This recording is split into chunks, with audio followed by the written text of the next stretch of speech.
I got my business permit. I got my business permit. Pasok ka dito, dali. Pasok ka. Pasok ka. Yan. Huwag ka nang ano, ha. Huwag ka nang lalabas. Diyan ka lang. Ay! Si Nobita maglalaro. Okay, Nobita, labas! Ano ang kailangan nyo? Naku, kailangan ko kasi ngayon ng business permit para magbenta ng balot. Nasaan po ba kukuha ng ganun? Eh, ang naglaro, si Duterte. Oh, tragis na yan, oo. Ako pa, pinagbuhat nila ng mga ganito. Oh, tang-inang yan, my God.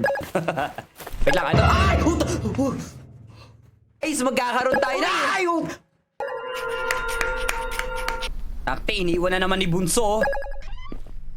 Nay! 10 na po Ay. ang namamatay dyan sa barangay Sakdudol. Kailangan na natin umalis dito sa lalong madaling panahon. Yan na nga ba yung sinasabi ko, mama eh!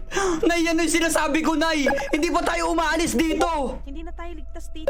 Yun nga, sabi mo ng bata kayo eh! Pero hindi tayo pwedeng umalis dito. Ito Oh. lang ang tahanan natin na kaya nating gastusan. Lagi na talaga eh! Gusto mo mamatay o gusto mo mag-stay?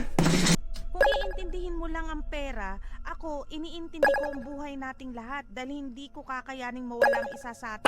Tama si mama, tama si nanay. O kasi tay, lagi kang nagaganyan kung anong desisyon mo!